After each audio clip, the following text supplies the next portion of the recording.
Novel جذبوں کی تجارت، writer Asma سعید، episode number جو کہ ہے آج لاسٹ ایپیسوڈ۔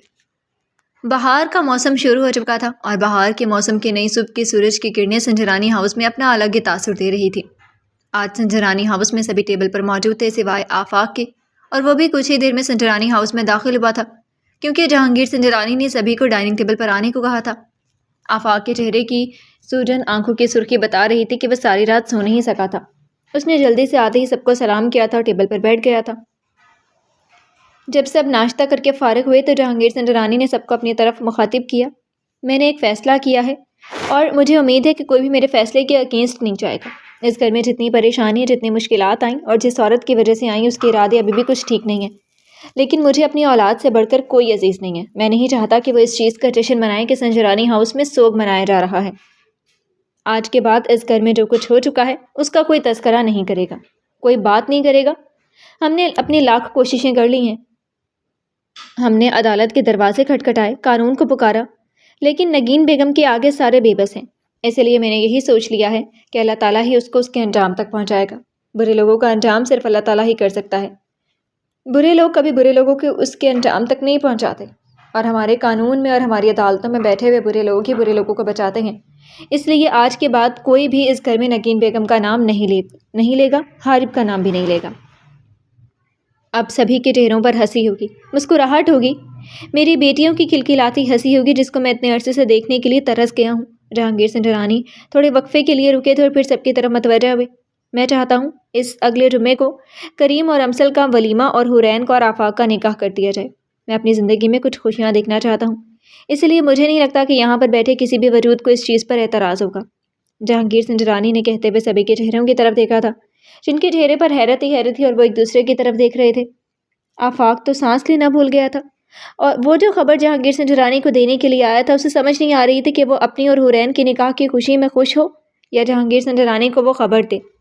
کریم کو بھی سمجھ نہیں آ رہی تھی کہ وہ اپنے ڈیڈ کو کیسے سمجھائے کہ ایسی صورتحال میں یہ بہتر نہیں رہے گا، لیکن وہ چپ رہا تھا کیونکہ وہ جانتا تھا کہ وہ رات کو نگین بیگم سے بات کرنے کے بعد ہی انہوں نے کوئی ایسا فیصلہ کیا ہے۔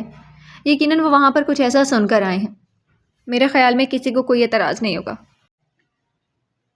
یہ تو خوشی کا موقع ہے، اور سنجرانی ہاؤس میں کافی عرصے سے کوئی خوشی نہیں آئی۔ کیوں ناہید بھابھی، میں ٹھیک کہہ رہی ہوں نا؟ تنزیلہ بیگم نے ناہید بیگم کے ہاتھ پر ہاتھ رکھتے ہوئے کہا۔ بالکل ٹھیک کہا، میں تو اپنے بچوں کی خوشیاں دیکھنے کو ترس گئی ہوں۔ میں کریم اور امسل کے نکاح پر تو نہیں تھی، لیکن میں ولیمے پر تو اپنے کریم بیٹے کی خوشی دیکھوں گی۔ ناہید بیگم کی بات پر زلیخا بیگم نے انشاءاللہ کہا تھا، اور وہیں مشتبہ نے کریم کو کوہنی ماری تھی، اور کریم جو اپنے ناشتے کی طرف متوجہ تھا اس نے ماتھے پر بل لاتے ہوئے مشتبہ کی طرف دیکھا تھا۔ مجھے آپ سے بات کرنی ہے، مشتبہ دھیمی آواز میں بولا، اور کریم سر جھٹک کر اپنے ناشتے کی طرف متوجہ ہو گیا تھا۔ سبھی کے چہرے پر خوشی کی لہر دوڑ گئی تھی۔ سب نے خوشگوار ماحول میں ناشتہ ختم کیا تھا۔ جہانگیر سنجرانی اپنے اسٹڈی روم میں چلے گئے تھے، کریم اپنے کمرے میں، اور مشتبہ کریم کے پیچھے پیچھے تھا۔ کریم بھائی پلیز میری بات تو سن لیں، پلیز، میرے لیے بہت ضروری ہے۔ دیکھیں سبھی اپنا اپنا سوچ رہے ہیں، کوئی میرا سوچ ہی نہیں رہا۔ کریم کمرے میں جاتے ہوئے ڈریسنگ ٹیبل پر اپنی گھڑی اٹھا کر پہن رہا تھا۔ تمہارے بارے میں کیا سوچنا ہے مشتبہ؟ تمہاری اسٹڈی چل رہی ہے، اس کے بعد تم بزنس سنبھالو گے، اور کیا سوچنا ہے؟ کریم نے لاپرواہی سے کہا۔ یہ کیا بات ہے، اسٹڈی کر رہا ہوں تو اس کا مطلب یہ نہیں ہے کہ کوئی چھوٹی سی منگنی چھوٹا سا نکاح نہیں کر سکتا؟ مشتبہ کی بات پر کریم کے ہاتھ رک گئے تھے۔ اس نے حیرت سے مشتبہ کی طرف دیکھا تھا۔ یہ چھوٹی سی منگنی تو سمجھ میں آتی ہے، چھوٹی سی نکاح کا کیا مطلب ہے؟ کوئی تمہیں پسند ہے کیا؟ اور ابھی تمہاری عمر کیا ہے جو تم ان چکروں میں پڑ گئے ہو؟ کریم نے اپنی گھڑی کا لاک بند کرتے ہوئے اب اس کے مقابل آ کر کھڑا ہو گیا تھا۔ کریم بھائی، اب یہ بات آپ نہ ہی کریں کہ عمر کیا ہوتی ہے۔ ہمارے گھر میں اب عمر کا کیا کنسیپٹ ہے؟ اب آپ بھی تو دیکھیں، بھابھی آپ سے کتنی چھوٹی ہیں، اور حورین آفاق بھائی سے کتنی چھوٹی ہے، تو کیا میں اتنی چھوٹی سی عمر میں اپنی منگنی نہیں کروا سکتا؟ مشتبہ کی بات پر کریم کے ماتھے پر بال آئے تھے، لیکن وہ اپنی مسکراہٹ دبا کر رہ گیا تھا۔ سیدھے سیدھے بتاؤ کون پسند ہے، اگر کوئی بات سمجھ میں آئی تو پھر میں آگے ڈیڈ سے بات کروں گا، نہیں تو اپنے دل و دماغ سے اس کا خیال بھی نکال دو۔ کریم کہہ کر اس نے ڈریسنگ ٹیبل سے پرفیوم اٹھایا تھا، اور اپنے اوپر چھڑکتے ہوئے اس نے ایک نظر دوبارہ سے مشتبہ کی طرف دیکھا تھا۔ وہ کریم بھائی، وہ ہے نا ایک چھوٹی سی گلاسز والی، آنکھوں پر شیشہ لگائے، کمزور سی، وہ آپ کی سالی؟ مشتبہ فوراً کہہ کر اس نے اپنی نظریں جھکا لی تھیں اور کریم کا پرفیوم چھڑکتے ہوئے ہاتھ رکا تھا۔ وٹ؟ تم انوال کی بات کر رہے ہو؟ تمہارا دماغ درست ہے؟ تم مجھے امسل کے سامنے شرمندہ کرواؤ گے؟ وہ بھی بہت چھوٹی ہے اور تم بات کر رہے ہو اس کے ساتھ نکاح کی اور منگنی کی۔ کریم کے سر پر تو مشتبہ نے بم ہی پھاڑ دیا تھا۔ کریم بھائی دیکھے نا، وہ مجھے پسند آ گئی ہے، اس کا بھی تو کوئی خیال رکھنے والا ہونا چاہیے. بیچاری اتنی کمزور ہے، میرے ساتھ نکاح ہو جائے گا تو میں اس کو کچھ کھلاؤں گا پلاؤں گا، اس کی کوئی صحت بناؤں گا، اس کو تو اپنی کوئی پرواہ ہی نہیں ہے. اور آپ کریں نا، بھابھی سے بات کریں پلیز. آپ اپنے بھائی کی چھوٹی سی خواہش پوری نہیں کر سکتے؟ مجتبیٰ نے کریم کے بازو پر اپنے دونوں ہاتھ رکھے تھے، التجائی نظروں سے دیکھا تھا. مجتبیٰ تم بات کو نہیں سمجھ رہے، میں امسل سے بات نہیں کر سکتا، بہت غیر مناسب ہے. وہ کیا سوچے گی؟ پہلی بات ہے وہ انکار کر دے گی. کریم نے اپنے بازو سے مجتبیٰ کے دونوں ہاتھ ہٹائے تھے اور ڈریسنگ ٹیبل سے برش پکڑتے ہوئے اپنے بالوں کو سیٹ کیا. میں بھلے کیوں انکار کروں گی؟ ہاں، آپ نے مجھے اتنی بری بھابھی سمجھا ہوا ہے. امسل جو کریم کے لیے کوٹ لے کر آئی تھی، کمرے میں آتے اس نے کمرے کے دروازے کے پاس سے ہی مجتبیٰ اور کریم کی ساری باتیں سن لی تھی. کیا مطلب بھابھی، آپ کو کوئی اعتراض نہیں ہے؟ مجتبیٰ کی آنکھوں کی چمک بڑھی تھی. مجھے بھلا کیا اعتراض ہوگا؟ ہاں، اپنے بھائی سے پوچھ لو، وہ تو ہر کام میں بس میری مخالف ہی چلتے ہیں. اس نے کوٹ کریم کی طرف بڑھایا تھا اور کریم نے اب آنکھیں سکیڑتے ہوئے امسل کی طرف دیکھا اور کوٹ پہنتے ہوئے مجتبیٰ کی طرف. واہ، کیا وقت آ گیا بھابھی. اور دیور نے ہاتھ ملا لیا اور مجھے برا کر دیا. بھائی مجھے بھی کوئی اعتراض نہیں، میں تو صرف آپ کی وجہ سے انکار کر رہا تھا کہ شاید آپ کو کوئی اعتراض ہو. لیکن اگر آپ کو کوئی اعتراض نہیں ہے تو مجھے بھی کوئی اعتراض نہیں ہے، میں ڈیڈ سے بات کر لوں گا. کریم نے یہ کہتے ہوئے مجتبیٰ کے کندھے پر ہاتھ رکھا تھا. اس کے چہرے پر مسکراہٹ آ گئی تھی. آپ دنیا کی بیسٹ بھابھی ہیں. آئی لو یو بھابھی، مجتبیٰ کے منہ سے بے اختیار نکلا تھا. اور وہیں کریم نے مجتبیٰ کا بازو پکڑ کر گھما کر اس کی کمر کے پیچھے لے کر گیا تھا. سوری بھائی، سوری غلطی سے منہ سے نکل گیا. یہ حق تو صرف آپ کو ہے. بس آپ میری بہت اچھی بھابھی ہیں، میری بہن ہے، چھوڑ دیں. بھائی بہت درد ہو رہا ہے. امسل دونوں بھائیوں کو ہنستے مسکراتے اور ایک دوسرے کو تنگ کرتے ہوئے دیکھ کر اس کے بھی چہرے پر مسکراہٹ آ گئی تھی. آج اس کی دلی خواہش پوری ہوئی تھی. اس کی خواہش تھی کہ انوال اس کے ہمیشہ پاس رہے اور مجتبیٰ سے اچھا شوہر انوال کے لیے کوئی ثابت ہو ہی نہیں سکتا تھا. اس نے دل سے اپنے رب کا شکر ادا کیا تھا. جہانگیر سنجرانی اسٹڈی روم میں اکیلے تھے جب آفاق اسٹڈی روم میں داخل ہوا. جہانگیر سنجرانی کوئی فائل کھولے بیٹھے تھے. جب انہوں نے آفاق کو اندر آتے ہوئے دیکھا. کیا تم اپنے نکاح کے بارے میں کوئی بات کرنے کے لیے آئے ہو؟ تو میں پہلے بتا دوں کہ میں انکار سننے کے حق میں نہیں ہوں. بہت ہو گیا اس گھر میں سوگ. اس گھر میں جو بھی ہو رہا تھا، میں اب اپنی زندگی میں تھوڑی سی خوشیاں دیکھنا چاہتا ہوں. میں نے نہیں چاہتا کہ میری آنکھوں کے سامنے میری اولاد بکھر جائے، اس لیے تم نے اگر نکاح کے لیے انکار کرنا ہے تو اس بات کو بھول جاؤ. جہانگیر سنجرانی نے فائل پر ہی نظر جمائے کہا اور آفاق قدم قدم چلتا ہوا جہانگیر سنجرانی کے سامنے جا کر کھڑا ہو گیا. نہیں ڈیڈ، مجھے آپ کے فیصلے سے نہ کبھی پہلے کوئی اعتراض ہوا ہے نہ اب ہوگا، لیکن میں آپ کو کچھ دینا چاہتا تھا، کچھ دکھانا چاہتا تھا جو شاید آپ کے لیے بہت ضروری ہو. آفاق کی بات پر جہانگیر سنجرانی نے فوراً سر اٹھا کر اس کی طرف دیکھا تھا جس کے ہاتھ میں ایک سفید لفافہ تھا جو اس نے بڑے آرام سے ٹیبل پر رکھتے ہوئے 2 انگلیوں کی مدد سے اس کو جہانگیر سنجرانی کی طرف کھسکا دیا تھا. اب کون سی ایسی بات رہ گئی ہے سننے کے لیے؟ انہوں نے دل میں سوچا تھا اور لفافے کو کھول کر جیسے اس میں دیکھا تو ان کے چہرے پر تو پہلے خوشی محسوس ہوئی تھی، لیکن پھر بعد میں ان کے چہرے پر آسودگی کے تاثرات تھے کہ آخر وہ ایک دم سے خوش ہو کر اور پھر بعد میں رنجیدہ کیوں ہو گئے تھے. اب اس کی ضرورت نہیں ہے. جہانگیر سنجرانی نے کاغذ کو طے کرتے ہوئے سائڈ پر رکھتے ہوئے اب کرسی کی پشت سے ٹیک لگائی تھی. میں کل نگین بیگم سے ملا تھا. انہوں نے مجھے حقیقت بتا دی تھی کہ شہاب میرا بیٹا ہے، لیکن میں وہ بدنصیب باپ ہوں جس نے اپنے بیٹے کو ایک مرتبہ بھی گلے سے نہیں لگایا اور وہ اس دنیا سے چلا گیا. اس لیے میں چاہتا ہوں کہ جو میری باقی اولاد ہے وہ میری آنکھوں کے سامنے ہی خوش رہے. آفاق کو ایک دم دھچکا لگا تھا کہ نگین بیگم نے اپنے منہ سے یہ حقیقت بتائی تھی، لیکن اگلی ہی بات سوچ کر دکھ ہوا تھا کہ انہیں نہیں پتا کہ شہاب سلطان زندہ ہے. ڈیڈ، آپ کا بیٹا زندہ ہے. آفاق کی بات سن کر جہانگیر سنجرانی کے زخمی چہرے پر زخمی مسکراہٹ آئی تھی اور وہ اپنی جگہ سے اٹھتے ہوئے آفاق کے سامنے آ گئے تھے اور آفاق کے دونوں کندھوں سے پکڑتے ہوئے انہوں نے اپنے ہاتھ کی گرفت مضبوط کی تھی. میں جانتا ہوں میرا بیٹا زندہ ہے اور میرے سامنے کھڑا ہے، اور ایسا بیٹا جس نے ہر مشکل میں میرا ساتھ دیا، اپنوں سے بھی بڑھ کر ساتھ دیا. اگر کوئی مجھ سے پوچھے کہ تمہیں اپنے گھر میں کون سب سے زیادہ عزیز ہے تو میں کہوں گا کہ آفاق مجھے سب سے زیادہ عزیز ہے. جہانگیر سنجرانی کی بات سن کر آفاق کے چہرے پر مسکراہٹ اور آنکھوں میں نمی بھی آ گئی تھی. آج وہ سرخرو ہوا تھا. وہ ان کا خون نہیں تھا، لیکن اس نے خون سے بڑھ کر جہانگیر سنجرانی کا ساتھ دیا تھا اور آج وہ دل سے خوش تھا. لیکن اسے جہانگیر سنجرانی کو بتانا تھا کہ شہاب سلطان زندہ ہے. اس نے جہانگیر سنجرانی کے دونوں ہاتھوں کو اپنے کندھے سے پکڑتے ہوئے اپنے ہاتھوں میں لیا تھا. ڈیڈ، آپ ہی میرا سب کچھ ہیں اور آپ کے علاوہ میرا اس دنیا میں کوئی بھی نہیں ہے. اگر آپ مجھے یہ کہیں گے کہ میرے لیے اپنی جان بھی دے دو تو میں بغیر سوچے سمجھے اپنی جان بھی آپ کے سامنے پیش کر دوں گا. لیکن میں آپ کو بتانا چاہتا ہوں کہ آپ کا جو چوتھا بیٹا بھی زندہ ہے. جہانگیر سنجرانی جو چہرے پر مسکراہٹ لائے آفاق کی بات کو سن رہے تھے. آفاق کی بات کو سنتے ان کے چہرے پر ایک دم حیرت آئی تھی. کیا مطلب؟ شہاب زندہ ہے؟ جی ڈیڈ، شہاب زندہ ہے. اور یہ کسی کو نہیں پتا سوائے کچھ لوگوں کے، مجھے، کریم کو، اور کسی کو بھی نہیں پتا کہ شہاب زندہ ہے، کیونکہ اسے جس حالت میں مارا گیا تھا تو اس سے یہی لگا کہ وہ مر چکا ہے۔ لیکن زندگی اور موت تو اللہ تعالیٰ کے ہاتھ میں ہے، اور اللہ نے اسے زندگی دے دی۔ کہاں ہے شہاب؟ مجھے ابھی اس سے ملنا ہے، مجھے اس سے معافی مانگنی ہے، مجھے اسے گلے لگانا ہے، مجھے بتاؤ وہ کدھر ہے، مجھے لے چلو اس کے پاس۔ جہانگیر سنجرانی ایک دم جذباتی ہوئے تھے اور آفاق نے فوراً ان کے ہاتھوں پر اپنی گرفت بڑھائی تھی۔ ڈیڈ، میں ابھی آپ کو اس کے پاس لے کر نہیں جا سکتا، پلیز آپ میری بات سمجھیں، لیکن میں بہت جلد آپ کو اس کے پاس لے کر جاؤں گا، یہ میرا آپ سے وعدہ ہے۔ لیکن آپ بھی مجھ سے ایک وعدہ کریں گے، اس سچ کو ابھی آپ کسی کے سامنے نہیں کھلنے دیں گے۔ یہ نہ ہو کہ اس سچ کے کھلتے ہی ہماری خوشیوں کو پھر سے نظر لگ جائے، اور اس گھر میں کسی کو بھی نہیں پتہ چلنا چاہیے۔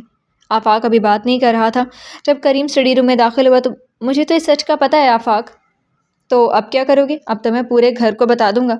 کریم آگے بڑھتا ہوا بولا تو آفاق نے چونک کر دیکھا، اور جہانگیر سنجرانی نے بھی۔ تمہیں کیسے پتا؟ آفاق کے چہرے پر حیرت تھی۔ تم کیا سمجھتے ہو کہ تم شہاب کے پیچھے جاؤ گے اور میں تمہاری کوئی خبر نہیں رکھوں گا؟ تمہارا پتہ نہیں کروں گا، جیسے ڈیڈ کو تم بہت عزیز ہو ایسے مجھے بھی تم بہت عزیز ہو، آخر تم میرے بہنوں ہی بننے والے ہو، میں تمہیں خطرے میں کیسے ڈال سکتا ہوں؟ اور جب میں تمہارا پتہ کروا سکتا ہوں تو کیا شہاب کا پتہ نہیں کروا سکتا؟ جب مجھے حارب کی ڈی این اے رپورٹ پتہ چلی تھی تب بھی میرا شک شہاب پر گیا تھا، اور میں نے اسی دن شہاب کی بھی ڈی این اے رپورٹ کروا لی تھی، اور مجھے رضا نے بتا دیا تھا کہ شہاب اصل میں شہاب سلطان نہیں، شہاب سنجرانی ہے۔ کریم کی بات پر آفاق سر پر ہاتھ مارتے ہوئے کریم کو سلیوٹ کیا تھا۔ وہ ہمیشہ کریم سے 2 قدم پیچھے ہی رہا تھا، یہ اسے آج پھر احساس ہوا تھا، اور وہ مان گیا تھا کہ کریم سے کوئی 2 قدم آگے ہو ہی نہیں سکتا۔ جہانگیر سنجرانی اپنے بیٹوں کی باتوں کو سن کر ان کے چہرے پر خوشی آ گئی تھی، اور دل میں اطمینان تھا کہ شہاب زندہ ہے۔ انہوں نے آگے بڑھ کر اپنے دونوں بیٹوں کو اپنے اپنے دونوں کندھوں پر سے لگایا۔ جب مجتبیٰ نے اسٹڈی روم کے دروازے سے سر باہر کو نکالتے ہوئے اندر دیکھا، لگتا ہے اب اپنے چھوٹے بیٹے کو بھول گئے، یہ تو سراسر زیادتی ہے ڈیڈ۔ مجتبیٰ کی آواز پر جہانگیر سنجرانی کا کہا بلند ہوا تھا، اور آفاق اور کریم بھی مسکرائے تھے۔ مجتبیٰ بھاگتے ہوئے اپنے ڈیڈ کے سینے سے آ لگا تھا، انہوں نے اپنی باہوں میں اپنے تینوں بیٹوں کو سمو لیا۔ خوشیاں آج پھر جہانگیر سنجرانی کے دامن پر آ کر گری تھیں، اور اب وہ اپنے چوتھے بیٹے کو دیکھنے کے لیے بےتاب تھے۔ سلطان مینشن سے جانے کے بعد حارب بے مقصد سڑک پر اپنی گاڑی دوڑا رہا تھا۔ اس کے دماغ میں نگین بیگم کی کہی ایک بات آ رہی تھی، وہ نگین بیگم کی سرزد ہوئی غلطی تھی۔ وہ اسے اپنے مقصد کے لیے اس دنیا میں لانا چاہتی تھی، وہ ناجائز تھا۔ اس کا ضمیر اسے اندر سے ملامت کر رہا تھا، اس کو جھنجھوڑ رہا تھا، اور اسے رہ رہ کر اپنے ایک گناہ یاد آ رہے تھے۔ اس نے کیسے اپنی ماں کے کہنے پر اپنی ایک بیوی کو مار دیا، اریبہ کو مار دیا، اور اریبہ کا خیال ذہن میں آتے اس نے گاڑی کو بریک لگائی تھی۔ اس کی آنکھیں غصے سے سرخ ہو رہی تھی، وہ زندگی میں کبھی رویا نہیں تھا، اور آج اس کا دل چاہ رہا تھا کہ وہ پھوٹ پھوٹ کر روئے۔ اسٹیئرنگ پر ہاتھ رکھ کر اس ویران سڑک میں حلق سے اس کے دردناک چینخ نکلی تھی، اور اپنا سر زور زور سے اسٹیئرنگ پر مارا تھا۔ سب کچھ برباد کرنے کے بعد وہ خود بھی برباد ہو گیا تھا۔ وہ ایسے ہی سنسان سڑک پر چینختا رہا، چلاتا رہا، لیکن اس کی چیخ و پکار کوئی سننے والا نہیں تھا۔ اس کے اندر کا ضمیر بھی سو چکا تھا، جو اس کے گناہ اس کے ناجائز کام کرنے سے روکنے اور ملامت کرتے تھک گیا تھا۔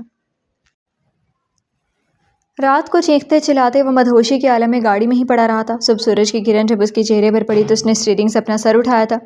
سامنے سڑک بالکل خالی تھی، وہ 1-2 گاڑی آ رہی تھی اور نئی صبح طلوع ہو چکے تھے۔ اس نے اپنے وجود کو دیکھا تو اس نے سوچا کہ وہ جتنی تکلیف میں رات کو تھا شاید وہ اگلے دن کی صبح نہیں دیکھ سکے گا، لیکن اسے اس اذیت بھری زندگی سے اتنی جلدی چھٹکارا ملنے والا نہیں تھا۔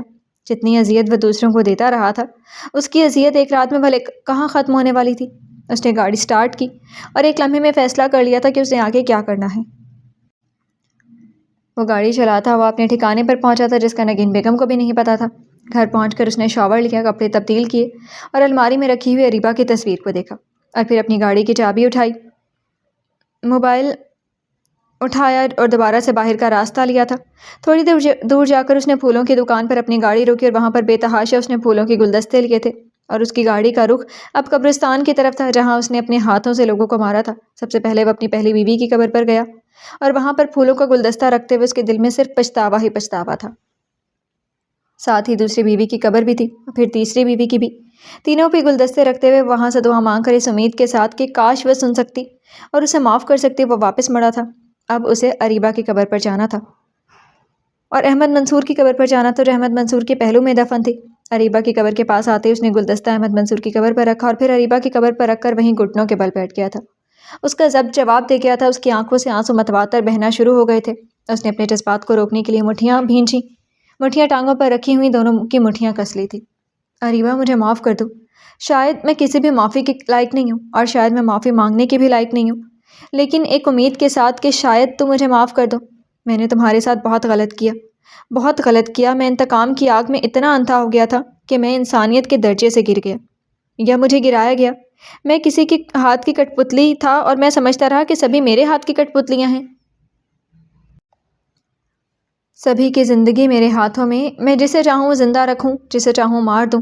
اور دیکھو، آج میں سب سچ جاننے کے بعد خود جیتے جی مر چکا ہوں۔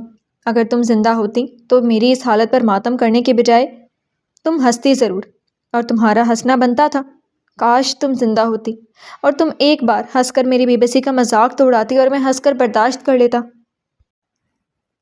میں معافی کے قابل تو نہیں ہوں، میں تمہارا گنہگار ہوں، لیکن میں تم سے وعدہ کرتا ہوں کہ خود کو سزا دیے بغیر کبھی نہیں مروں گا۔ اپنی بات ختم کرتے ہوئے اس نے اپنی آنکھوں سے آنسو اپنی ہتھیلی سے صاف کیے تھے اور آگے بڑھ کر اریبہ کی قبر پر اپنا دونوں ہاتھ رکھ دیے تھے۔ قبر کی ٹھنڈی مٹی اس کے ہاتھوں کے گرم ہتھیلیوں میں جیسے سکون دے رہی تھی۔ اسی پل حارب نے سوچ لیا تھا کہ اسے آگے کیا کرنا ہے۔ وہ وہاں سے قبرستان سے اٹھا تھا اور اپنی گاڑی کی طرف بڑھا تھا۔ گاڑی میں بیٹھتی اس نے نگین بیگم کو کال ملائی تھی۔ نگین بیگم جو کل رات سے زبیر کو کال ملا رہی تھی، اس کا نمبر نہیں مل رہا تھا۔ تھک ہار کر وہ صبح سو کر اٹھی تھی اور دوبارہ سے پھر ٹرائی کر رہی تھی، لیکن اب بھی نمبر نہیں مل رہا تھا۔ اسے غصہ بھی آ رہا تھا، پریشان بھی تھی کہ اگر وہ کہیں ناراض ہو کر چلا گیا تو کیا ہوگا۔ وہ تو سارے کام اس کے خود کرتا تھا، اب وہ کیا کرے گی؟ اسی پریشانی میں وہ ہاتھ میں موبائل لیے ٹی وی لاؤنج میں بیٹھی تھی جب اس کے موبائل پر حارب کی کال آئی۔ اس نے فوراً ہی کال اٹھائی۔ ہاں حارب، کہاں ہو؟ سب خیریت ہے؟ تم کہیں باہر مت نکلنا، تمہارے وارنٹ گرفتاری جاری ہوئے ہیں اور تمہاری ایجنسی بھی تمہیں ڈھونڈ رہی ہے۔ میں تمہارے لیے بہت پریشان تھی بچے، دیکھو اپنی حفاظت کرنا، میرا تمہارے علاوہ کوئی بھی نہیں ہے۔ تمہارے ڈیڈ بھی آئے تھے کل رات کو اور میں نے جب بتایا کہ میں تمہیں ہرگز نہیں دوں گی تو انہوں نے میرے منہ پر تھپڑ مارا، مجھے ویسے ہی تشدد کا نشانہ بنایا۔ نگین بیگم فون اٹھاتے مسلسل بولتے جا رہی تھی اور حارب موبائل سپیکر پر ڈالے گاڑی کی سپیڈ بڑھائے اپنے غصے کو بمشکل قابو میں رکھے نگین بیگم کی بات سن رہا تھا۔ ممی جی آپ بے فکر رہیں، آپ کے اوپر ہاتھ اٹھانے والے کا میں ہاتھ توڑ دوں گا۔ بس مجھے آپ سے بہت ضروری بات کرنی ہے، میں آپ کو میسج کر رہا ہوں، آپ اس ایڈریس پر پہنچ جائیے گا کل رات کو۔ حارب نے جیسے ہی کہا نگین بیگم ایک پل کے لیے خاموش ہوئی تھی، پھر اس نے آنے کا کہہ کر فون بند کر دیا۔ وہ اب سوچ میں پڑ گئی تھی کہ آخر حارب نے ایسے کون سی ضروری بات کرنی ہے؟ کیا اسے حارب سے ملنا چاہیے جبکہ وہ وانٹڈ ہے؟ اس کے وارنٹ گرفتاری جاری ہیں اس کی ایجنسی کی طرف سے، لیکن اسے حارب کی طرف سے تسلی تھی کہ وہ اس کی مکمل مٹھی میں تھا۔ ایک طرف جہانگیر سنجرانی ہاؤس میں نکاح کی اور ولیمے کی تیاریاں عروج پر تھیں۔ ناہید بیگم تنزیلہ بیگم امسل کے ساتھ تیاری کر رہی تھی۔ کریم نے اپنے ڈیڈ سے بات کی تھی، مجتبیٰ کی اور انوال کی، اور جہانگیر سنجرانی نے حامی بھر لی تھی، لیکن ابھی فی الوقت ان کا کوئی منگنی اور نکاح کرنے کا ارادہ نہیں تھا۔ انوال بہت چھوٹی تھی اور وہ ابھی اس نازک رشتے کی اہمیت کو نہیں سمجھ سکتی تھی۔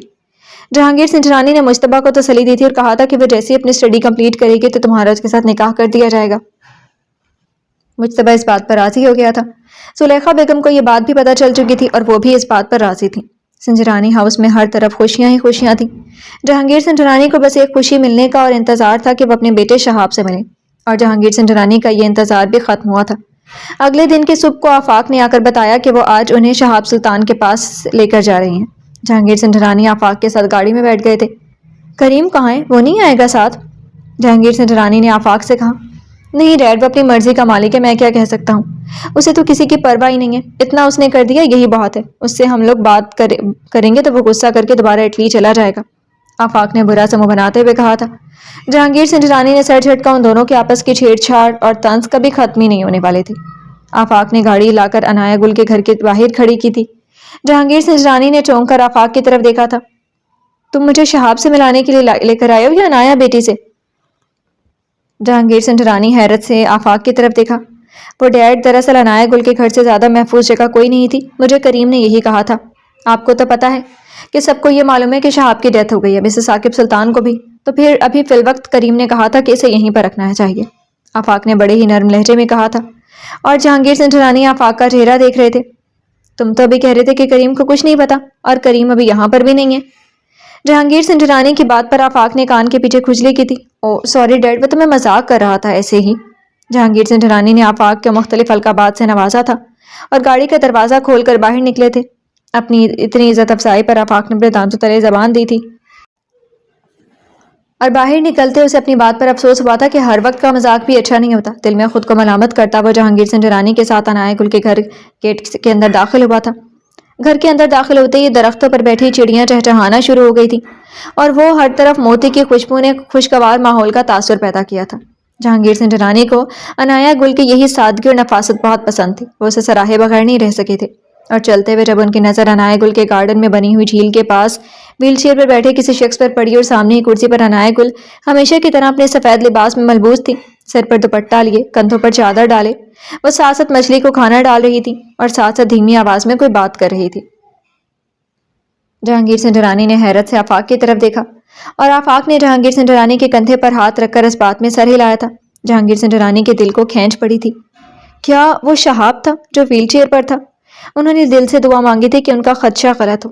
وہ قدم قدم چلتے ہوئے جب گارڈن میں پہنچے تو عنایا گل کی نظر جیسے جہانگیر سنگھ رانی پر پڑی وہ فوراً کھڑی ہوئی تھی۔ السلام علیکم انکل، کیسے ہیں آپ؟ آگے بڑھ کر عنایا گل کے سر پر پیار سے ہاتھ پھیرا تھا۔ ویل چیئر پر بیٹھا ہوا وجود نے گردن موڑ کر ذرا بھی نہیں دیکھا تھا، وہ وہیں اپنی جگہ پر بیٹھا رہا۔ میں ٹھیک ہوں بیٹا، تم کیسی ہو؟ میں ٹھیک ہوں انکل، آپ بیٹھے، میں آپ کے لیے چائے لے کر آتی ہوں۔ عنایا گل وہاں سے چلی گئی تھی۔ آفاق بھی اس کے پیچھے پیچھے چلا گیا تھا۔ وہ جانتے تھے کہ دونوں کو وقت چاہیے ایک دوسرے کو سمجھنے کے لیے۔ جہانگیر سنگھ رانی جیسے ہی آگے بڑھے اور عنایا گل کی خالی کرسی کے قریب پہنچے، ان کی نظر ویل چیئر پر بیٹھے وجود پر پڑی تو وہ ایک دم کھٹک سے گئے تھے۔ ان کے دل میں ٹیس سی اٹھی تھی۔ وہ شہاب سلطان ہی تھا جو اپنی پیلی رنگت آنکھوں کی گرد سیاہل کے لیے اپنی ٹانگوں پر کپڑا ڈالے وہ ٹکٹکی باندھے تالاب میں مچلتی ہوئی رنگ برنگی مچھلیوں کو دیکھ رہا تھا۔ جہانگیر سنگھ رانی کے دل میں خواہش جاگی کہ وہ آگے بڑھ کر شہاب سلطان کو گلے سے لگا لے، لیکن وہ ابھی اتنا حق نہیں رکھتے تھے۔ بہت سے گلے شکوے، بہت سی غلط فہمیاں دور کرنی تھی۔ شہاب، جہانگیر سنگھ رانی کی دھیمی لیکن گھمبیر آواز جیسے ہی شہاب سلطان کے کانوں میں پڑی، اس نے گردن موڑ کر سامنے بیٹھے اس انسان کو دیکھا جس کا اسے آج صبح پتہ چلا تھا کہ وہ اس کا باپ ہے۔ کریم اسے سب بتا گیا تھا کہ وہ اس کا سگا بھائی ہے اور جہانگیر سنگھ رانی اس کے والد ہیں، اور کیسے نگین بیگم نے کیسے پلان کرتے ہوئے سب کو چھپایا، اور جو حقیقت شہاب سلطان پر بھی اپنی ماں کی کھلی تھی۔ اس کے بعد کریم کی زبانی جو اس نے سنا تھا اس کے لیے کچھ نیا نہیں تھا۔ وہ عورت کچھ بھی کر سکتی تھی، لیکن وہ ایک عرصہ اپنی ماں کے پاس رہا تھا، اس کا سب کچھ اس کی ماں تھی۔ وہ تڑپ کر رہ گیا تھا کہ کوئی ماں اپنی اولاد کو اپنے باپ کی شفقت سے محروم کیسے رکھ سکتی ہے۔ پہلے اسے ثاقب سلطان کی شفقت سے محروم رکھا جو اس کا باپ بھی نہیں تھا، جس نے باپ سے بڑھ کر اسے پیار دیا تھا، اور پھر اس کے سگے باپ سے بھی اس کو دور رکھا۔ وہ سوچ رہا تھا کہ کیا وہ اپنے اس باپ کو اپنا پائے گا اور وہ اسے اپنا بیٹا مان لیں گے جس نے اپنے بڑے بھائی کے لیے ہی چال چلی تھی، لیکن وہ غلط تھے اپنے خدشات میں۔ جہانگیر سنگھ رانی تو باہیں کھولے کھڑے تھے کہ وہ اس میں سما جائے اور اپنے بیٹے کے ہر دکھ کو اپنی خوشی میں شامل کر لیں۔ تم مجھ سے ناراض ہو شہاب؟ جہانگیر سنگھ رانی کے پاس الفاظ نہیں تھے کہ وہ اپنی بات کیسے شروع کریں۔ بالآخر انہوں نے بے مقصد بات شروع کی تھی جس کا کوئی جواز ہی نہیں تھا۔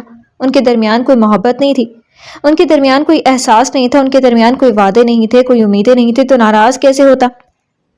میں کسی سے ناراض نہیں ہوں، آپ اپنے دل سے یہ غلط فہمی دور کر دیں، اور اگر آپ یہاں پر ہر چیز کلیئر کرنے کے لیے آئے ہیں تو میں آپ کو بتا دیتا ہوں کہ مجھے کسی کی وضاحت کی ضرورت نہیں ہے۔ مجھے تو اپنا وجود ایک سوالیہ نشان لگتا ہے کہ آخر میں کون ہوں۔ پلیز آپ کوئی ایسی بات کر کے مجھے شرمندہ مت کریں۔ میں جو کچھ دیکھ چکا ہوں، جو کچھ سن چکا ہوں، میں جو کچھ سہ چکا ہوں، میں اب مزید سہنے اور سننے کے قابل نہیں رہا ہوں۔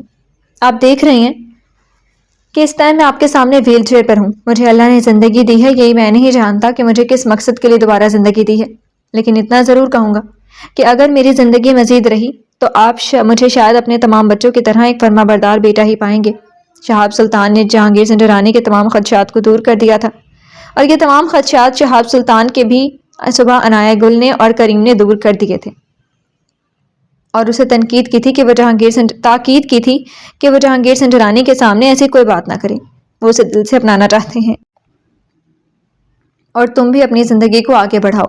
ڈیڈ تمہارے لیے بہت بے چین ہے، وہ پوری رات نہیں سوئے، اس لیے میں یہی چاہتا ہوں کہ تم پچھلی ساری باتیں بھلا کر اپنی آگے کی زندگی کو شروع کرو۔ اپنے گناہوں کی معافی اپنے اللہ تعالیٰ سے مانگو۔ بے شک اللہ تعالیٰ معاف کرنے والا ہے، بندہ بندے کو معاف نہیں کرتا، لیکن اللہ تعالیٰ بندے کو معاف کر دیتا ہے، اور اللہ تعالیٰ معاف کرنے والوں کو بھی پسند کرتا ہے۔ شہاب سلطان کے ذہن میں تمام باتیں گھوم رہی تھی۔ وہ چاہتا تھا کہ وہ جہانگیر سنگھ رانی کے گلے لگ کر اپنا ایک ایک دکھ بیان کر دے، لیکن وہ نہیں کر سکتا تھا۔ جہانگیر سنگھ رانی کے چہرے پر بھی اداسی تھی، وہ کچھ ہی دنوں میں بہت بوڑھے ہو گئے تھے۔ یہ تو شہاب سلطان بھی ان کا چہرہ دیکھ کر جان گیا تھا، اور یہ وہی جہانگیر سنگھ رانی نے شہاب سلطان کی حالت دیکھ کر اپنی کرسی سے اٹھے تھے، اور آگے بڑھتے ہوئے انہوں نے شہاب کا سر اپنے سینے کے ساتھ لگاتے ہوئے اس کا ماتھا چوما تھا۔ تم اتنے سال مجھ سے دور رہے ہو شہاب، تم نے باپ کی محبت کو نہیں دیکھا، باپ کی شفقت کو نہیں محسوس کیا، لیکن میرا تم سے وعدہ ہے کہ میں جب تک زندہ ہوں میں تمہیں باپ کی کمی محسوس نہیں ہونے دوں گا، باپ کی شفقت محسوس نہیں ہونے دوں گا، کی کمی محسوس نہیں ہونے دوں گا، تمہاری تمام محرومی اور محبت کی کمی کو پورا کروں گا۔ تمہارے لیے بس یہی کافی ہے کہ تم شہاب سنجرانی ہو۔ جہانگیر سنجرانی کی بات پر شہاب سلطان کی آنکھوں سے 2 آنسو نکل کر اس کی ٹانگوں پر گری ہوئی شال کے اوپر جذب ہو گئے تھے۔ اس کے پاس کچھ بھی تو نہیں تھا، محبت میں اسے ہر طرف سے خسارہ ہی تو ملا تھا، تو اب اسے باپ کی محبت مل رہی تھی تو اسے کیوں جھٹلاتا؟ جو نعمت اللہ تعالیٰ نے اس کی جھولی میں ڈال رہا تھا اسے کیوں حاصل نہ کرتا؟ اس نے جہانگیر سنجرانی کے ہاتھوں پر اپنے ہاتھ رکھتے ہوئے مسکراتے ہوئے اس کی طرف دیکھا تھا، اور وہیں درختوں پر چڑیوں نے چہچہانا شروع کر دیا تھا، جھیل میں رنگ برنگی مچھلیوں نے مچلنا شروع کر دیا تھا، ہر طرف خوشبو ہی خوشبو پھیل گئی تھی۔ خوشیوں کے دن لوٹ آئے تھے اور غم کے دن چلے گئے تھے۔ آج اتنے عرصے بعد شہاب سلطان کو حقیقی معنوں میں صحیح محبت ملی تھی، وہ محبت جو سچی تھی، جو ہر قسم کی چال سے، ہر قسم کی ملاوٹ سے پاک تھی۔ اس نے اللہ تعالیٰ کا شکر ادا کیا تھا کہ اس کی زندگی میں اسے محبت کرنے والا باپ بھی ملا تھا جو اس کی ہر غلطی کو بھلائے اسے باہوں میں سموئے کھڑا تھا۔ اگلے دن کی شام بھی آ گئی تھی اور نگین بیگم شیشے کے سامنے کھڑے خود کو تیار کر رہی تھی۔ حارب سے ملنے کے لیے وہ ہمیشہ ہی حارب سے ملنے کے لیے اپنے آپ کو تیار کر کے جاتی تھی تاکہ اس کے چہرے کے پیچھے چھپا ہوا اس کا بھیانک چہرہ اس کے سامنے نہ آ جائے۔ خود کو تیار کر کے وہ ڈرائیور کے پاس اسی پتے پر پہنچ گئی تھی جہاں پر حارب نے نگین بیگم کو بلایا تھا۔ وہ شہر سے دور جگہ نہیں تھی، شہر کے اندر ہی تھی۔ نگین بیگم پریشان ہوئی تھی کہ آخر حارب نے اتنی رونق والی جگہ پر اسے کیوں بلایا تھا، اور وہ تو ہمیشہ کسی سنسان جگہ پر بلاتا تھا کہ ان دونوں کے تعلقات کا کسی کو پتہ نہ چل سکے، لیکن اب تو سب کو پتہ چل گیا تھا۔ وہ اپنی سوچ کو جھٹک کر رہ گئی تھی کیونکہ اس نے اپنے بچاؤ کے لیے انتظامات کیے ہوئے تھے۔ اگر حارب کو اس کی ایجنسی پکڑ بھی لے جاتی تو نگین بیگم کے لیے کوئی گھاٹے کا سودا نہیں تھا۔ نگین بیگم حارب کی بتائی ہوئی جگہ پر آ گئی تھی۔ وہ ایک چھوٹا سا ریسٹورانٹ تھا جو اوپن ایئر پر بنا ہوا تھا، اور وہ پورا ریسٹورانٹ خالی تھا۔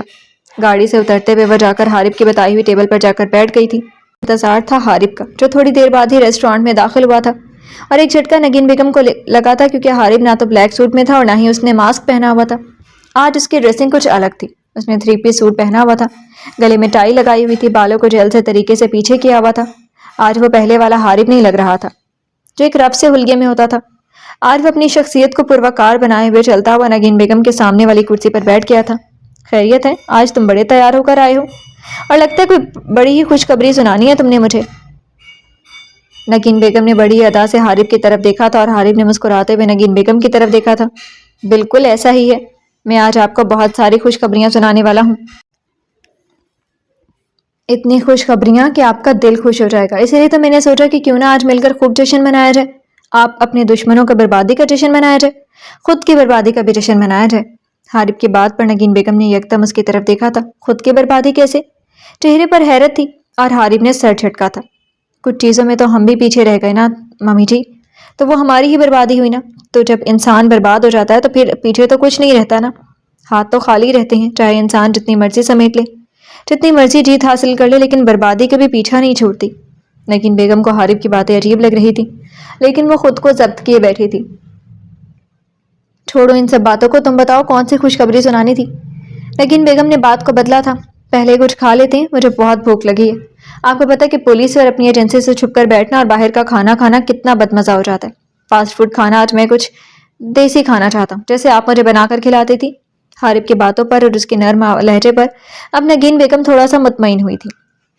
ہاں کیوں نہیں، آرڈر کون لے گا، ریسٹورانٹ تو سارا خالی ہے۔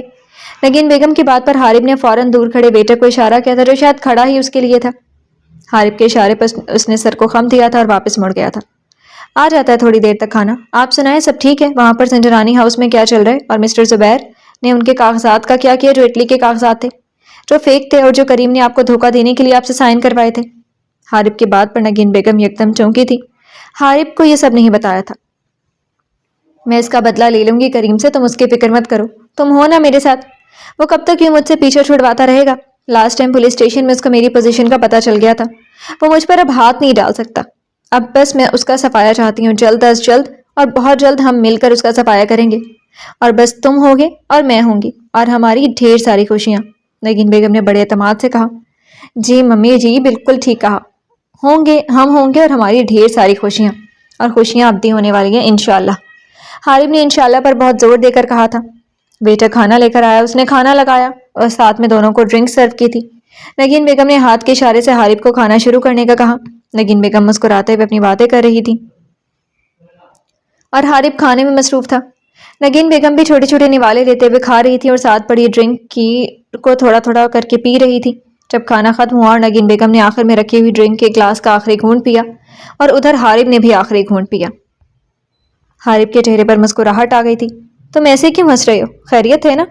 نگین بیگم نے ٹیشو سے بڑی نزاکت سے ہونٹ صاف کرتے ہوئے حارب کی طرف دیکھا تھا۔ اپنی بے بسی پر ہنس رہا ہوں۔ مسز ثاقب سلطان یا مسز جہانگیر سنجرانی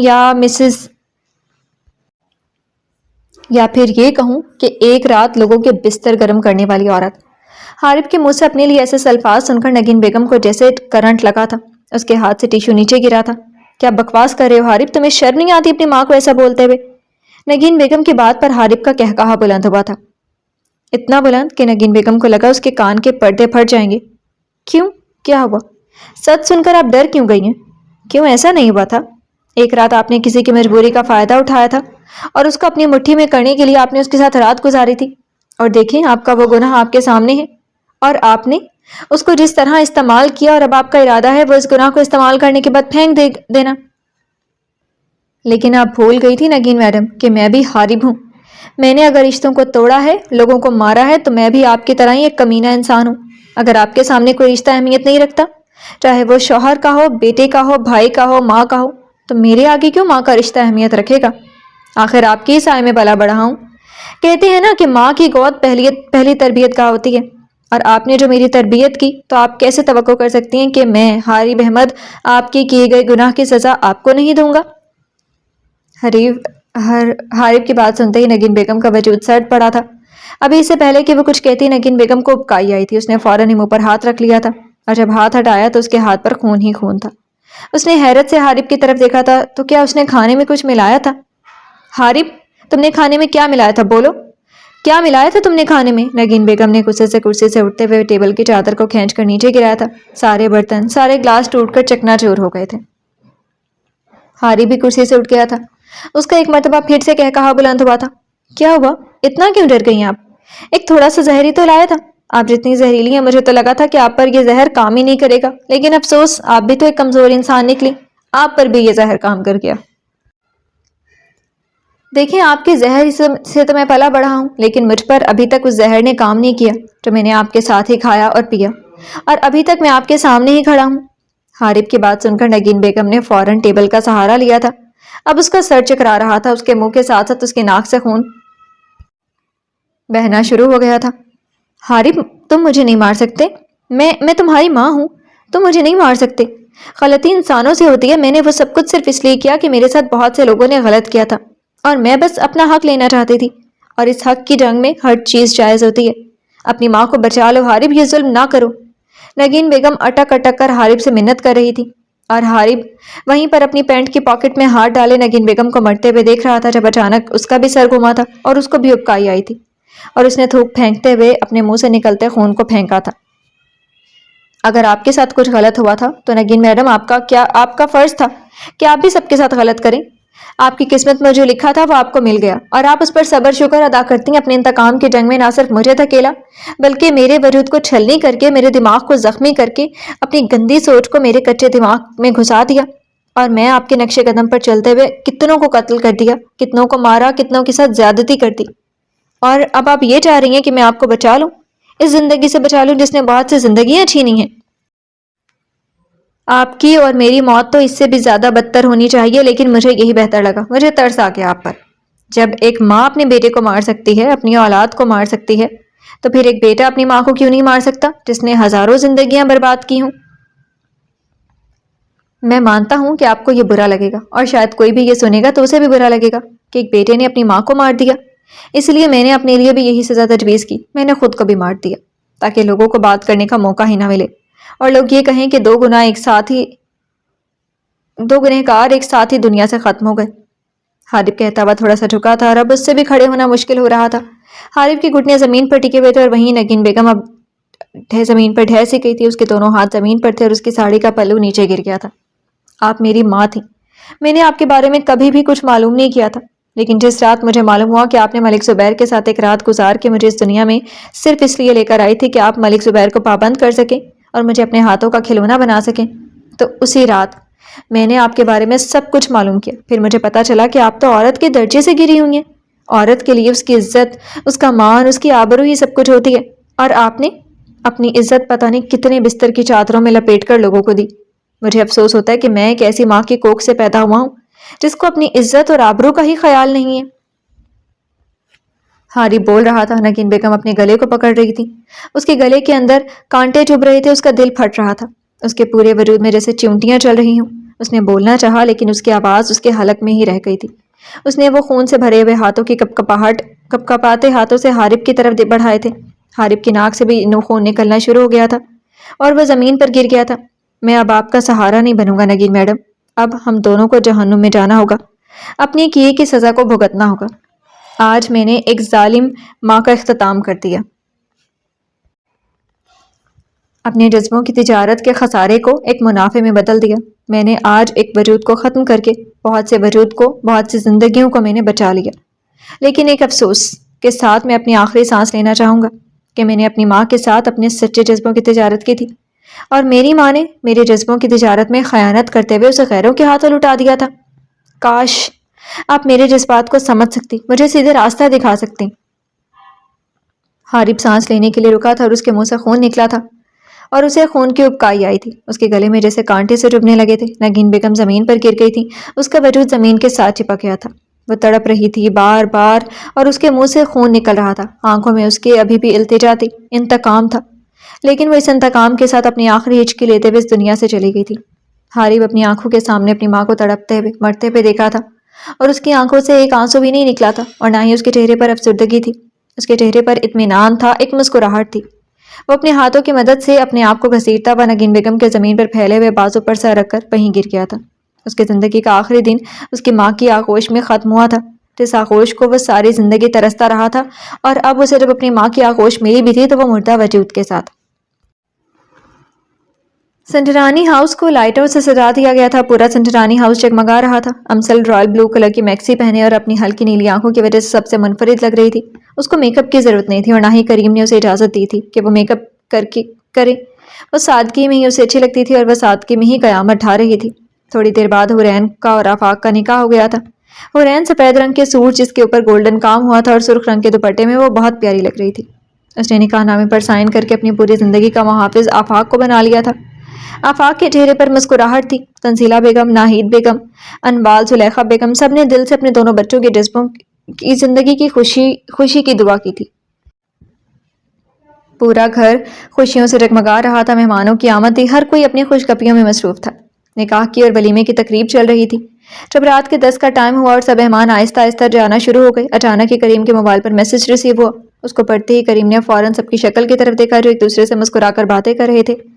شہاب اور عنایت گل بھی اس تقریب میں شامل تھے۔ شہاب کے چہرے پر اتنے دنوں کے بعد مسکراہٹ آئی تھی۔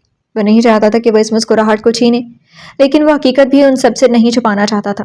آفاق نے کریم کے چہرے کی پریشانی دیکھ لی تھی اور وہ فوراً ہی اس کے پاس آیا تھا، اور کریم نے آفاق کو میسج دکھایا تھا۔ کافی حد تک مہمان جا چکے تھے اور کچھ جانے والے تھے۔ کریم نے مجتبیٰ کو بلا کر باقی مہمانوں کو ہینڈل کرنے کا کہا تھا، اور یہ بھی بتایا کہ جہاں بھی جا رہے ہیں کسی کو کچھ نہ بتائیں۔ آفاق اور کریم مجتبیٰ کو وہاں کہہ کر وہاں سے نکل پڑے تھے۔ کریم نے نگین بیگم کے پیچھے اپنے بندے لگائے ہوئے تھے کہ وہ کہاں جاتی ہے، کہاں آتی ہے، سب کو انہیں بتائے، اور بالآخر نگین بیگم گھر سے نکلی تھی۔ کریم کے بندوں نے ان کا پیچھا کیا تھا، اور وہ ریسٹورانٹ میں تھی، اور کریم کے بندے ریسٹورانٹ سے باہر گاڑی میں اس کا انتظار کر رہے تھے۔ لیکن جب کافی دیر گزر گئی اور وہ باہر نہیں آئی تو وہیں کریم کے بندوں نے جا کر جب اندر دیکھا تو وہ دونوں خون میں لت پت پڑے ہوئے تھے۔ انہوں نے فوراً ہی کریم کو اطلاع دی تھی، اور کریم اور آفاق وقت ضائع کے بغیر گاڑی کی رفتار بڑھاتے ہوئے اس ریسٹورانٹ کے باہر موجود تھے۔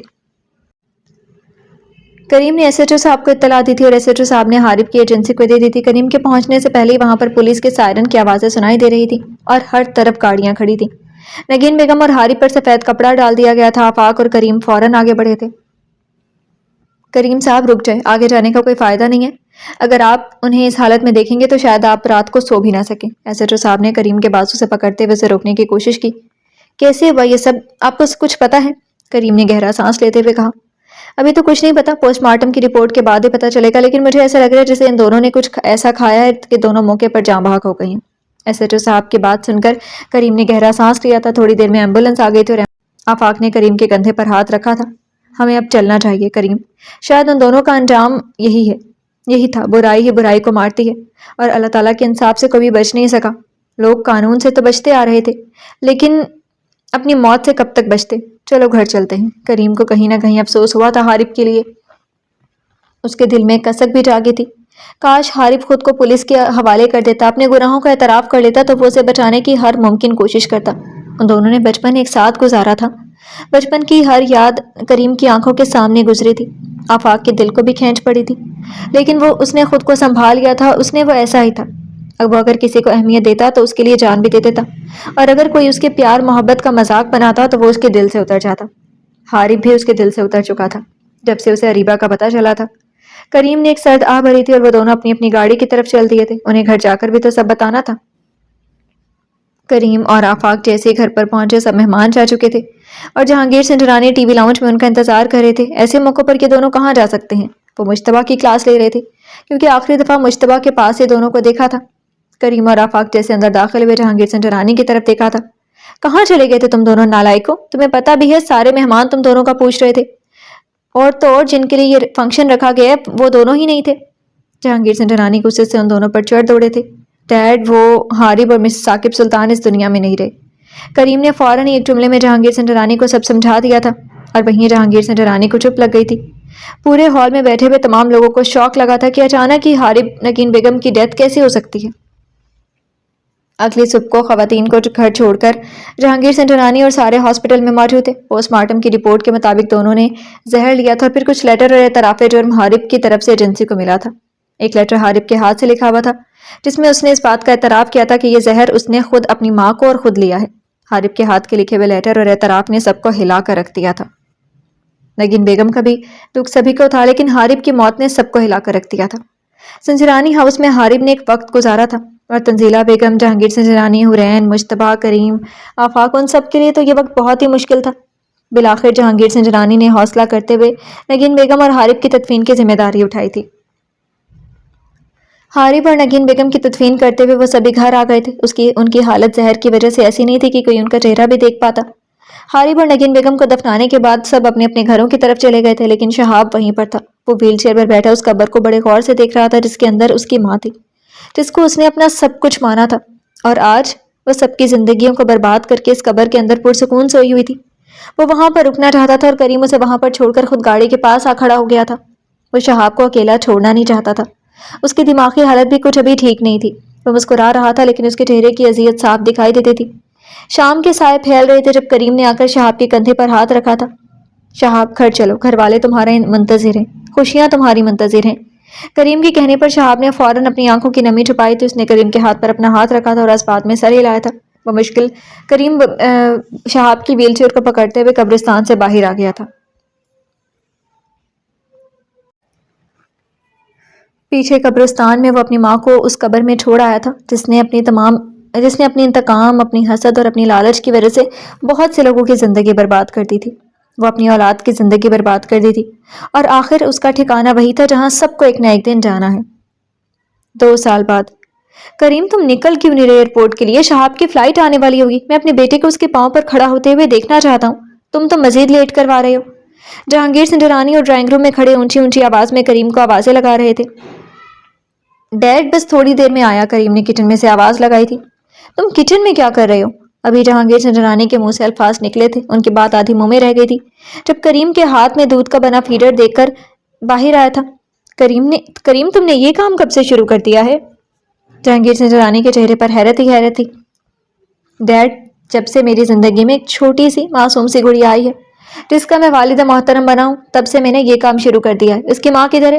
جہانگیر سنجرانی نے صبر کے گھونٹ پی کر کہا۔ وہ سو رہی ہے ڈیڈ، اور میں اس کو جگانا نہیں چاہتا، ساری رات وہ جاگتی رہی تھی، اب میں اسے اٹھا دوں تو یہ مناسب تو نہیں ہے۔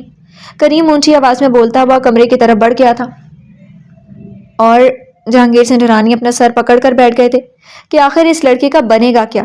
شہاب ایئرپورٹ پر اترا تھا، وہ اپنی ٹانگوں کے علاج کے لیے باہر کے ملک چلا گیا تھا جہاں پر اس کا اچھے سے ٹریٹمنٹ ہوا تھا اور وہ 2 ہی سالوں میں وہ اپنے پاؤں پر کھڑا ہونے کے قابل ہو گیا تھا اور آج وہ اپنی سرزمین پر دوبارہ سے قدم رکھ رہا تھا۔ 2 سالوں میں جہانگیر سنجرانی نے جتنا اس کا خیال رکھا تھا اس کا ہر زخم بھر چکا تھا۔ اب وہ اپنی زندگی کی نئی شروعات کے لیے اس نے پاکستان کی سرزمین پر قدم رکھا تھا، اور سامنے ہی اپنے ڈیڈ اور اپنے بھائی کریم کو دیکھ کر اس کے چہرے پر مسکراہٹ آئی تھی۔ اس نے آگے بڑھ کر دونوں کو گلے سے لگا لیا تھا اور وہ تینوں گھر کی طرف روانہ ہو گئے تھے، جہاں گھر کے باقی لوگ شہاب کا ویلکم کرنے کے لیے کھڑے تھے۔ شہاب جیسے ہی سنجرانی ہاؤس میں داخل ہوا، سب نے اس کا پرجوش طریقے سے استقبال کیا تھا۔ سبھی کے چہرے پر خوشی تھی، اور شہاب کے پاؤں پر کھڑے ہوتے اور چل کر دیکھتے ہوئے سبھی بہت خوش تھے۔ شہاب کو اپنی ایک مکمل فیملی مل چکی تھی۔ وہ اپنی ماں کا غم بھلا تو نہیں پایا تھا، لیکن کافی حد تک وہ سنبھل گیا تھا۔ سبھی ڈائننگ ٹیبل پر بیٹھے ہوئے تھے جب جہانگیر سنجرانی نے اطلاع دی تھی کہ اب آفاق اور حورین کی رخصتی بھی کر دی جائے، اور ساتھ ہی مجتبیٰ اور انوال کی منگنی بھی کر دی جائے۔ تو انہوں نے اپنی تعلیم مکمل کر لی تھی، اور اب وہ وقت آ گیا تھا جب جہانگیر سنجرانی ہاؤس میں ہر طرف خوشیاں ہی خوشیاں تھیں۔ سبھی کے چہرے پر مسکراہٹ تھی، غم کے بادل چھٹ گئے تھے۔ سبھی نے اپنے جذبوں کی تجارت میں خسارے کو پیچھے چھوڑ دیا تھا، اب ان کے ہاتھوں میں صرف خوشیاں تھیں۔ رات ڈھل رہی تھی اور آسمان پر ستارے چمک رہے تھے۔ چاند پورے آب و تاب سے کے ساتھ نکلا ہوا تھا، جس کی روشنی پورے سنجرانی ہاؤس کو روشن کر رہی تھی، جن کے دلوں میں صرف محبت اور پیار تھا۔ جی تو ڈیئر لسنرز، کیسی لگی آپ کو لاسٹ ایپیسوڈ؟ میں امید کرتی ہوں پسند آئی ہوگی۔ کمنٹ سیکشن میں اپنا فیڈ بیک ضرور دیجیے گا۔ شکریہ، اللہ حافظ۔